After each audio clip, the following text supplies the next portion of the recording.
Hello. Trading की दुनिया में अक्सर लोग कंफ्यूज हो जाते हैं, है ना, कि आखिर शुरू कहां से करें। तो आज हम 10 सबसे आम ट्रेडिंग रणनीतियों को समझेंगे और देखेंगे कि एक नए ट्रेडर के लिए कौन सी सबसे सही है। RSI, फिबोनाची, सपोर्ट, रेजिस्टेंस, इतने सारे नाम हैं कि कोई भी नया ट्रेडर चक्कर में पड़ सकता है। लेकिन फिक्र की कोई बात नहीं, हम इस उलझन को सुलझाने में पूरी मदद करेंगे। तो चलिए इसे आसान बनाते हैं। हम इन सारी स्ट्रैटेजीज को एक सिंपल से ए, बी, सी और डी टियर सिस्टम में डालेंगे। हम सबसे नीचे से शुरू करेंगे, यानी टियर डी, जिसमें वो रणनीतियां हैं जिनसे नए लोगों को बचना चाहिए। तो चलिए सबसे पहले उन स्ट्रैटेजीज पर एक नज़र डालते हैं जिनसे नए ट्रेडर्स को थोड़ा बच के रहना चाहिए। तो सबसे पहले डी टियर यानी डेंजर जोन। इसमें बस एक ही चीज़ है, इंडिकेटर ओवरलोड। इसका मतलब क्या है? मतलब जब चार्ट पर आरएसआई, मैकडी, बॉलिंजर बैंड्स सब कुछ एक साथ लगा दिया जाता है। सोचिए, अगर 10 लोग एक साथ आपको सलाह देने लगे तो क्या होगा? कुछ समझ नहीं आएगा, सिर्फ कंफ्यूजन ही कंफ्यूजन। और पता है सबसे बड़ी दिक्कत क्या है? ये ज्यादातर इंडिकेटर्स लैगिंग होते हैं। मतलब ये सिर्फ वो बताते हैं जो हो चुका है, ये नहीं कि आगे क्या होने वाला है। ये तो बिल्कुल वैसा ही है जैसे कोई रियर व्यू मिरर में देखकर गाड़ी आगे चलाने की कोशिश कर रहा हो, हमेशा एक कदम पीछे। चलिए अब एक लेवल ऊपर चलते हैं, टियर सी पर। अब यहां पर 4 बहुत ही पॉपुलर स्ट्रैटेजीज हैं, लेकिन इनमें कुछ पेंच हैं, खासकर नए लोगों के लिए। जैसे कि ब्रेकआउट ट्रेडिंग, जिसमें अक्सर झूठे सिग्नल मिलते हैं और स्टॉप लॉस हिट हो जाता है। या फिर सपोर्ट और रेजिस्टेंस, जो मार्केट के पूरे कॉन्टेक्स्ट के बिना अधूरा है। ओके, अब बारी है टियर बी की।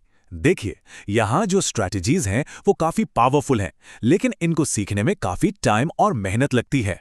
तो बी टियर में हमें 3 बड़े नाम मिलते हैं: स्मार्ट मनी कॉन्सेप्ट्स यानी एसएमसी, इनर सर्कल ट्रेडर यानी आईसीटी और लिक्विडिटी कॉन्सेप्ट्स।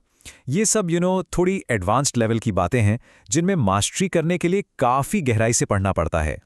देखिए, एसएमसी और आईसीटी दोनों का आइडिया एक ही है, स्मार्ट मनी को फॉलो करना। मतलब जैसे बड़े बड़े बैंक्स और इंस्टीट्यूशंस ट्रेड करते हैं वैसे ही करना। लेकिन यहां एक कैच है। सच तो यह है कि सिर्फ ऑनलाइन वीडियोस देखकर इन कॉन्सेप्ट्स को सीखना लगभग नामुमकिन है। इसके लिए एक अच्छा मेंटर जरूरी हो जाता है। और ये बात इस दुविधा को बिल्कुल साफ कर देती है। हाँ, ये सच है कि इन स्ट्रैटेजीज से बहुत अच्छा प्रॉफिट बन सकता है, पर किसी नए ट्रेडर के लिए ये ऐसा ही है जैसे बिना तैयारी के सीधे मैराथन दौड़ने चले जाना। ये शुरुआत करने के लिए सही रास्ता नहीं है।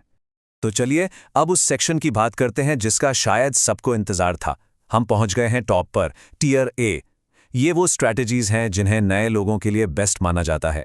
यहाँ पर 2 ऐसी जबरदस्त स्ट्रैटेजीज हैं जो समझने में भी आसान है और जिन्हें लगभग तुरंत इस्तेमाल करना भी शुरू किया जा सकता है। तो पहली स्ट्रैटेजी है फिबोनाची और पुलबैक ट्रेडिंग। और सच कहूं तो इसे ट्रेडिंग की दुनिया के सबसे बेहतरीन कॉन्सेप्ट्स में से एक माना जाता है।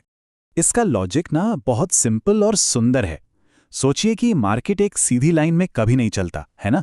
वो एक लहर की तरह चलता है, ऊपर जाता है, फिर थोड़ा नीचे आता है और फिर वापस ऊपर की तरफ निकल जाता है। तो हमारा काम बस इतना है कि जब मार्केट थोड़ा सा नीचे आए, यानी पुल बैक ले, तब हम ट्रेड में एंट्री लें। और फिबोनाची टूल बस हमें वो सही जगह पहचानने में मदद करता है, वो भी मैथ्स के हिसाब से। ठीक है, अब आती है हमारी दूसरी 8 ईयर स्ट्रैटेजी, और ये जुड़ी है समय से। मतलब लंदन, न्यूयॉर्क या एशियन मार्केट के जो खास सेशंस होते हैं, उनके आधार पर ट्रेडिंग करना। और पता है, इन सेशंस वाली स्ट्रैटेजीज में सबसे अच्छी बात क्या है? कि आपको दिन भर स्क्रीन के सामने नहीं बैठना पड़ता। इसका लॉजिक भी सीधा सा है। बड़े बड़े इंस्टीट्यूशंस अक्सर दिन के कुछ खास घंटों में एक जैसा पैटर्न फॉलो करते हैं। बस हमें उन्हीं पैटर्न्स को पकड़ना होता है। तो हमने टियर डी से लेकर ए तक का सफर तय कर लिया। अब सवाल यह है कि इन सब का निचोड़ क्या है?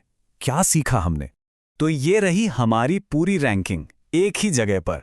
यह स्लाइड एक तरह से एक क्लियर रोड मैप है कि शुरू कहां से करना है, आगे क्या सीखना है और किन चीजों से फिलहाल दूर रहना है। और आखिर में सबसे जरूरी बात, देखिए, कोई भी स्ट्रैटेजी प्रॉफिटेबल हो सकती है, पर असली सवाल यह है, क्या उसका लॉजिक आपको समझ में आता है? क्योंकि ट्रेडिंग में प्रॉफिट आता है कॉन्फिडेंस से और कॉन्फिडेंस आता है समझ से। तो हमेशा वो रास्ता चुनिए जिसके पीछे का क्यों आपको पता हो, क्योंकि वही आपको इस गेम में लंबे समय तक टिकाए रखेगा।